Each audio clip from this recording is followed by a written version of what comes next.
The future of work and leadership always starts with us. Welcome to the Dr. Ginny Show. Let's dive in. Welcome to the Dr. Ginny Show. Please welcome our guest, Monisha Longacre. She's the founder and CEO of Productivity 101. So I'm not going to do her an injustice. I'm going to let her introduce herself, tell us about her journey and what got her interested in doing what she does for a living today. But before she does, I want to ask her, Monisha, if our listeners today spend the next 20 to 30 minutes listening to us, what are they going to walk away with? My hope is that in the 20 or 30-minute investment that you make into this podcast, you come away with one tip that you can put into action to save your time and grant yourself some sanity. That sounds like a good deal to me. So anything that I can do to save my sanity, I will sit around for. So let's get started. Tell us a little bit about you, where you began and where you are today. So I'm pretending to be a productivity expert. I didn't always start out as one, but was forced into it, as many of us women leaders are, when I was trying to wear way too many hats, right? I was trying to be the perfect daughter, sister, mom, manager, employee, everything, leader, mentee, mentor, and realizing that I probably wasn't doing a very good job at all of them. And also realizing that I was working really hard. I wasn't doing any of the things I really loved doing. And so I really thought there must be a better way. There has to be a better way. So I started reading and trying and experimenting with all the different productivity strategies that are out there. And there are a lot of them. And then tried to piece together what worked best for me. And so what I'm trying to do now is share as many of those as I can. In my book, I put together 50 so that others can try and figure out the systems that work best for them. Many productivity strategies and books tell you the way it should be and what you ought to do. And I just feel like it's so personal, and experimentation and finding what works for you is going to be the best solution. It sounds like with 59, I have a menu of options. And I'm sure it has a lot to do with where you are already. That's right. And some things come naturally, right? Some people are good at getting to places on time. Others aren't. So focus on the areas where you need help and the ones that are the biggest challenges versus trying to do everything all at once. So let's just kind of set the scene. We have heard so much about productivity. We have been to many time management workshops and webinars and masterclasses. And so how do you want the audience to start seeing their productivity? Like, what is the shift or the mindset shift they need to make that will allow them to receive what you're about to share with them? So the biggest aha moment for me is that we all spend so much of our time managing our time. Mm-hmm. But the reality is we can't control time. So we use our calendars, we're trying to maximize how we're using time, and all the idioms about I don't have enough time if I had more hours in the day. But at the end of the day, what I had to realize was I wanted to focus my energy or focus myself on the things I could control. And those come down to three things. It's your priorities, how you spend your time, your energy, and your attention and focus. And those are the things I can actually make a difference and impact on. And in that small mindset shift, you see a huge difference in terms of throughput and how you're spending your time. So let's tell people what you do, because they're probably saying, okay, but who am I talking to? Tell us what you do for a living and how you spend your days. So I do a couple things. First, I have a book. It's called Practical Productivity, which we mentioned. It also comes with an app called Priorigami, and it's a task management app. So while 80% of us use a calendar to manage our time, 80% of us don't use a system for managing our tasks. So the big aha was, if we want to manage our priorities, we first need to know everything we're doing, right? So then the second thing I do is I do a lot of team workshops and speaking engagements to share those tips. And I really like to do a stump the expert. Bring your productivity challenges. What are the things that you're struggling with? And we really break them down and give you an idea of some things you can try as you leave the room. And then the third thing I do is I am a fractional COO, and I consult with companies in the same vein of operational efficiencies, right? What are your people, processes, and systems? What's slowing you down, and how do you ease those bottlenecks? So needless to say, you are drinking your own medicine, right? You're taking your own medicine because with being a COO and also speaking and running workshops and having your book and doing all the things that you're doing, it requires you to be uber organized and also to put, like I said, drink your own medicine. That's right. And on top of that, you have a family. Yes. So yeah, we just kind of throw that one in at the end. So, oh yeah, and that family of That's mine that right. I also have to take time. Thankfully, they're grown adult children, but just when you think you're done with parenting, my daughter just got engaged. And I was like, oh, wait a minute. Congratulations. Thank you. But that means that's a whole nother project. It's another project. And you better use your app to manage it. I love it. So let's go right into our content for today. And let's start with the challenges. What are the biggest challenges you see as you work with the teams and as you go into organizations as it Yeah. relates to time management and productivity? I think the number one thing, and especially for us personally, and then more so as you go through organizations, is we're all trying to do too much all at once and getting very frustrated or burnt out when we can't achieve all those goals. So, from a personal level, I was one of those crazy people that I'd have my to-do list and I'd run around trying to knock everything off of the list, right? Well, we never finish our to-do list. Like, who reads the whole internet? Who watches all of Netflix? That's not realistic. We don't want to try to swim the oceans. So, the first key point is prioritization, and people really struggle with that. So, really understanding how to prioritize. I have a system called the Eisenhower Matrix that I use, which helps you classify your tasks by what's urgent and important, and then tells you how to deal with each of the items depending on what quadrant they're in. And then also then break it down, right? So I like my daily top 3. Instead of looking at my entire list, I pick 3 things that I'm going to focus on. So it's much easier and manageable to look at 3 things than to look at 14 things, right? And some days, if there's something really important, then it's the MIT, it's the most important task of the day, and it's the only thing that you focus on. And then I take those priorities and I make sure I have time within my day to actually do them. Because the last thing I talked to somebody who's like, I'm looking at my list. I have 5 things on my list and I haven't done a single one. I said, well, if you were in meetings all day, you weren't going to get those done. So you have to be realistic about the time that you have. And I will actually time slot those in to In your calendar. in the calendar, right? So in between all the meetings that are already scheduled, what is a realistic achievement of these goals in between? And then you just follow it. Like, you just show up to meetings, then you just do the task when the Well, I time. was going to ask you precisely that because when I have my top 3, I sit down at my desk, I open my mail, and I receive 5 emails that I have to reply to that were not planned. I have someone walks into I work in my office, but somebody calls or somebody Yes. wants to speak with me, or a client out of nowhere, wants to have a session because of something that's really happening on their end that they need to talk with me. And so now my top 3 have all of a sudden been deprioritized by more urgent requests. So what do you suggest we do? Seemingly urgent, depending. Fires that are not real fires when you really Yes. dig. And that comes to the attention thing, right? The focus is when things have to get done, that returning to focus is really critical. So there was a time before our phones and before this, constant pinging and dinging, where you could spend an hour and get a task completed. And now we don't allow us to do that anymore, right? We get distracted by our emails and our texts and the phone calls, but it's okay to block an hour. Or I use the Pomodoro technique. It's a 20-minute, 10-minute sprint, right? Yes. So 20 minutes of focus time. I guarantee you there's no call or email that's that urgent that you can't finish what you're doing in a 20-minute period.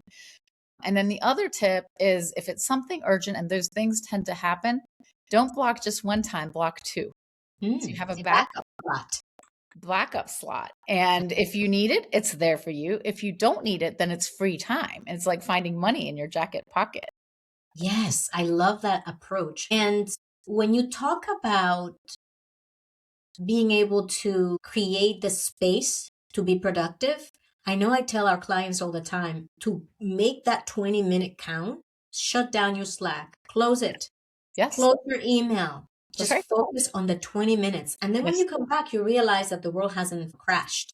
It's fine. And you've reserved that 10 minutes to catch up on that stuff, right? So, but what's really incredible is if you get good at this, you'll be amazed at how much you can actually do in 20 minutes of focused work. The Correct. problem is we very rarely do that anymore. We're doing 2 minutes, 1 minute, 2 minute, 3 minute, and we're taxing our brain. Yeah. And that switching cost is really where we're losing a lot of our productivity. Yes, we're context switching very fast. We're not multitasking. That doesn't exist. Beautiful. No. And I do talk about multitasking, right? Like I cannot watch a show and text at the same time. What ends up happening is I don't know what happened in the show. Because you And then text. I have to rewind it and then I have to watch it again. So think about all that wasted time. You have to pick one. Yes. But then again, on the flip side of that, there are things I can do. So I can watch a show and fold my laundry. I can read a book and drink a glass of wine. So find the things that you can do, but then don't make your brain compete for the things that it literally cannot do at the same For time. the attention. Yeah. So what is one of the misconceptions that people have about productivity and time management that you want to bust? One of the myths Yes. out there. So again, I think I mentioned this, but I cannot insist on it enough that it's not about everything. It's about the right things. Right. And for especially a lot of women, you have to prioritize the self-care recharging activities just as much as you would prioritize all the to-dos. Now, how come you're double clicking on women? I mean, I know why, but I want you to tell the audience why. For women, especially, we wear more hats and we try to do too much a lot more often. I think men are really good about compartmentalizing in a good way. I think we have to, sometimes I have to model my husband's behavior and I'm like, no, I'm not doing that, or I'm not doing that right now.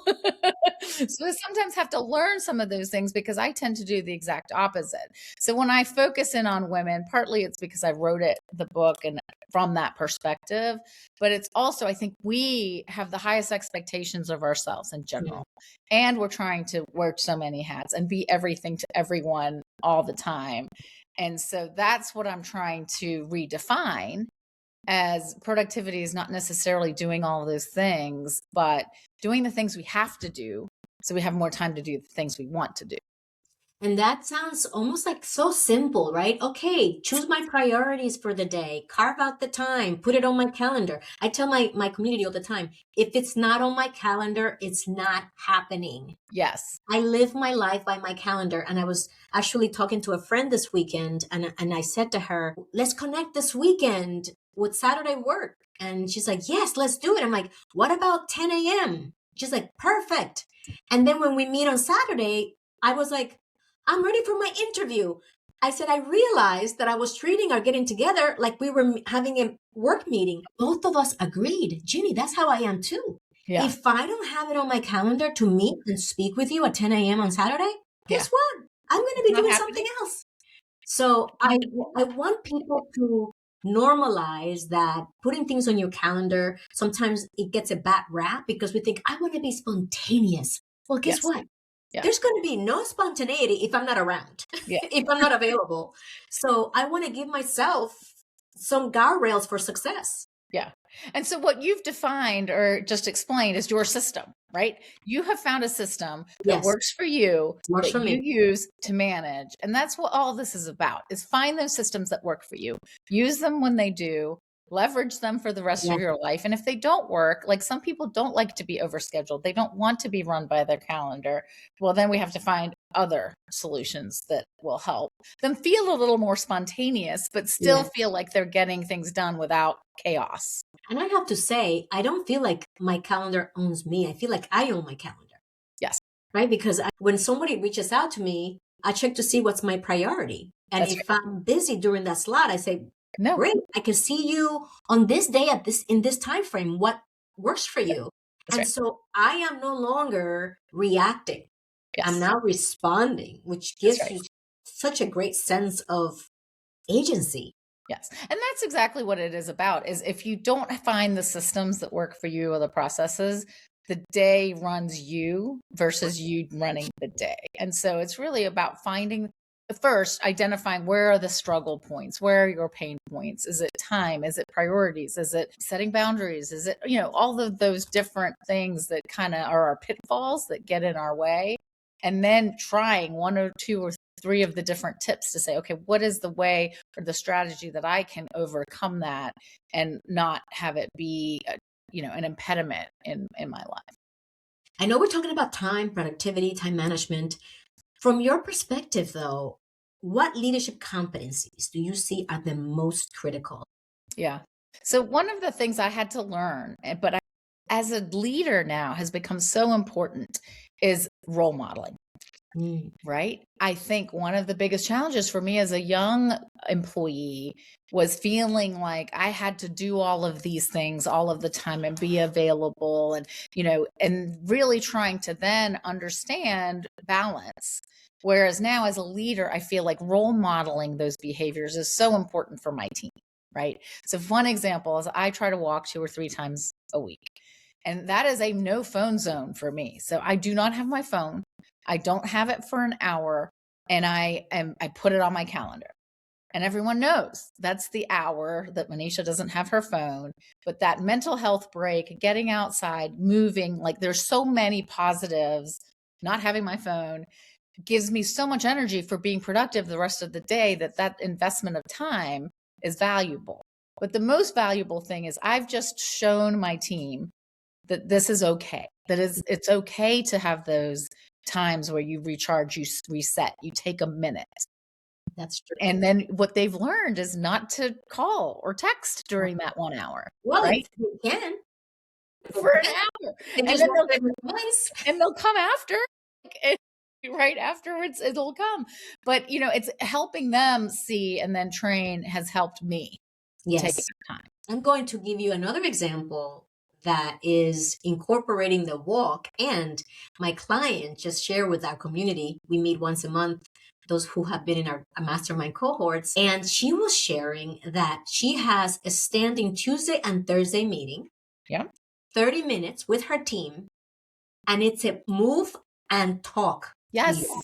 Yes. So now they're having their weekly meetings and they have to be moving. That's the Yes. rule. They have to Yes. be somewhere moving. And Yes. so at the beginning it was like, oh, what if it's winter? They're all doing it. Yeah. So that's another way that you Yes. can role model for your team. It's important to do something, but you're not just saying it, you're showing Yes. them, which makes a huge difference. Yeah, I used to do my 30-minute one-on-ones as walk and talks, and we would walk the parking lot. Yes. And my one-on-ones have always been employee driven.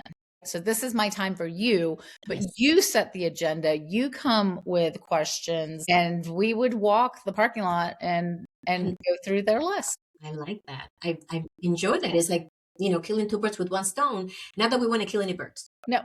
So where are you seeing the greatest growth demand or opportunities for growth in the talent pipeline these days? Yeah, again, I think it's challenging people to think differently and more holistically about work, right? I brought up and was taught you put your head down, you work, you don't say anything, your work will speak for itself, you'll get promoted. I heard all of these things and then realized that's not necessarily how the real world works, right? So shocker. Unfortunately, it's a lot more difficult than that. The work is the easy part.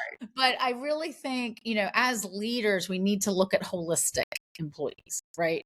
How are they showing up as their whole selves, not just their work selves? And how are we supporting them if they have pressing family situation that's going to impact their work? How do we support them to let them go deal with that first? Because I write about everyone talks about work-life balance, Yes. but I write about we only have one life to live. I don't have 3 Monishas, the Monisha that's at work and the Monisha that's at home and I don't have that. I don't have a wife. I've always wanted a wife, but I don't have one. So I have to figure out myself in my one life to live, how am I going to take care of all of those priorities?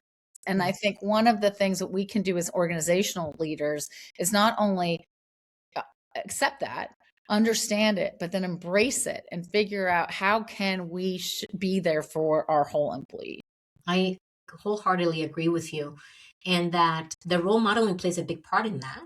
Because if I'm not role modeling what it's like to take care of business, to take care of yourself, to take care of yourself intellectually and emotionally and spiritually in whatever way that works for you, then we're saying to our employees that we don't even value those aspects of you, and hide them, please, because I'm not interested. That's right. As it relates to learning and development, which Yes. is what we do, you and I are in the business of Yes. helping organizations with learning and development for their talent, because we are invested in their success and the organization's success. And looking at it holistically, as you mentioned, what role do you see learning and development playing in preparing and helping organizations develop their future-ready leaders? Yeah, I think a lot of it is, again, not trying to do everything, but how do we make sure we're doing the right things? And I've worked at a lot of organizations, and I love the strategic planning. We go through a strategic planning process. We say, this is our vision. This is where we want to go. And then it's go time. And it's like, oh, now do all of it. And what happens is there's a bottleneck. There's an overwhelm. There's not a process to kind of get things through. We don't maybe have the resources that we need. So that the vision is there, the strategy is there, but the execution falls short. And then we struggle. People feel like they're not hitting their goals, or then they're worried about their jobs. And then we get in a really tight situation. So from a leadership and development perspective, I think the best thing we can help everybody with is prioritizing and planning, right? I think we underestimate both of those. Is yes, we want to do all of the things on the strategy. What are the first most important things? And then how do we actually put together a plan with resources and risks and contingencies and timelines that is actually doable and achievable? And a lot of times, and this is human nature, right? We just want to jump in and do it. Like, just go do it. Let's run for the hills. And that's, unfortunately, you don't want to run for the hills and then realize halfway up the hill you don't I'm have, going up the wrong hill. or you don't have what it takes. Yeah. So now you're stuck on the side of the hill halfway up there. And you're like, I don't know what to do. And I see that a lot in organizations. And it feels very frustrating for people who want to achieve, right? Of course. They're doing all the things they want to do to get there. And so that's where I think if we talk about holistically, getting clear on why. Yes. That's important. It's really a critical aspect of our achieving, right? Many times we are achieving because somebody else achieved, or because my family told me I need to achieve, or because there is no real why that is driving me to achieve that. And if we were to be honest and stop and ask ourselves, why is this important to me? We may realize that it isn't. It's something that I borrowed from you because you happen to have raised me, or you happen to be my aunt who inspired me. Yes. And so getting clear on the why behind the achievement that you are targeting and prioritizing. As a company, sometimes that's pretty easy to determine, because unless you are the CEO or the C-suite, you're being told, this is our strategy, this is where we're going, this is the mountain we're climbing. And even then, as the recipient of that, whether you are an executive leadership team member, is to ask, why is that important to us? Yes. To get to understand that why deeply. So now you have fuel for yourself, and then to also overflow into your team so they understand why they're going to put so much effort and planning and strategy and prioritizing into achieving this particular goal. Right. And why is so important on a number of levels, but I look at it as two things. Why? If you can understand why, you're going to get engagement and motivation, right? I understand the bigger purpose and I'm behind it and I'm going to do it. The second reason I really like why, and this is less used in corporations, if you can't answer the why clearly, let's say why and stop doing. We're very good about adding. We're always very good about adding to our to-do list. We're good about adding goals, adding strategies, but very few times do I see organizations subtracting. Yes. Take away the things that aren't helping with our why, that aren't contributing. All those things that we've done for many, many years. Oh, we've done this report for years and years. Is anyone looking at it? Why are we doing it? Why is it here? You don't get a clear answer. So then the question is, why are we continuing to do it? And this takes me to the 80-20, right? Like, yes. I've been using the 80-20 so much, even with my team. I'm sure my assistant's like, I'm done listening to the 80-20 because every morning I'm saying, okay, what is the 20% Yes. that will give us the 80% impact. And Yes. everything else goes to the back burner. Those are Yes. nice to haves. That's right. And it really makes a significant difference Yeah. in your focus, Yes. in what you decide is going to be a priority, and Absolutely. in the outcomes you see. Yes. And it's such a good reminder because think about it. If I just did 20% of the things and got 80% of the return, that's remarkable, It right? is. Remarkable. I was like, yes, I'll take that plan all day long because then that means I have plenty of time to do the things that I really want to be spending my time on. Monisha, we can talk all day, but let's wrap it up because I know that our audience has 20 to 30 minutes to listen to us. And so, what is your biggest takeaway as you listen to us? And out of the things that Monisha has shared and that I have contributed to the conversation, what's sticking with you? I just want you to take a moment to kind of just take that in. And we're going to obviously include Monisha's contact information in our show notes so you can reach out to her, learn more about how to connect with her, about bringing her into your organization to talk about productivity and time management and leverage her expertise. Before we get to the end and I ask you, what are you going to leave the audience with? Let's do a lightning round of some fun questions Yes. about you. So, Monisha, if you could give yourself advice, what would you tell your younger self? It's a marathon, not a sprint, and not try to do it all at once.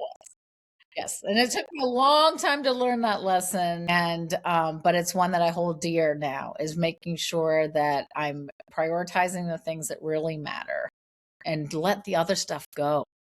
You know, that is wisdom speaking right there. Because, who would you be if you didn't do all the things you do? How would you value yourself if you didn't do all those things? So I think you're hitting something that I'm being obviously facetious, but you're hitting a nerve because I think part of the overfunctioning and overdoing comes from a sense of worth, meaning the more I do, the more valuable I am. That's absolutely right. So well said. And so we want to make sure that you start to notice that. Wait, am I doing that because it's a priority, because I have a big why for it? If I don't have a big why, I'm going to cross it off Yes. and I'm going to let something else come bubble to the top. And if it has a big why, then I'm going to prioritize it and I'm going to focus my time, whatever limited time I have during the day, That's right. to do it or Yes. to get through it or to manage it or to lead it, etc.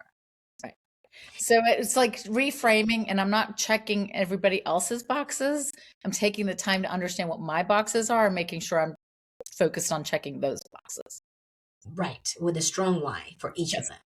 I love that. So if you had no limitations on budget or time or any resources, what fun project would you take on, Monisha?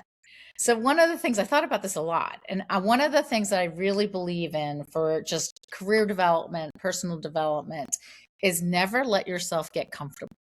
Mm, Right. So don't let yourself, the minute you're comfortable, you're not learning, you're not challenged, you're not, taking yourself to the next level. So if I had no constraints, I would encourage everyone or organizations to help their employees get in new situations, travel, do a job shift, change, work in a different department, make yourself or help transition into a new and uncomfortably challenging situation, because you learn and there's no better way to learn about yourself. It's so interesting because that concept contradicts the effectiveness or productivity that we have been ingrained to believe. In other words, when we were in factories, we specialize because as specialists, we can do things faster because we now can do that widget so Yes. much faster.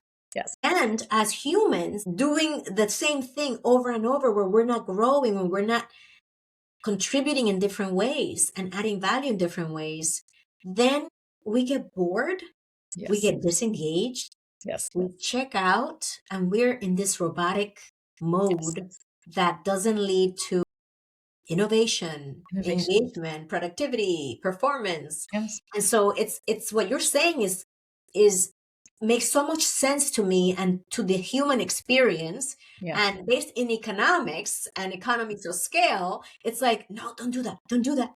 Keep them doing the same thing.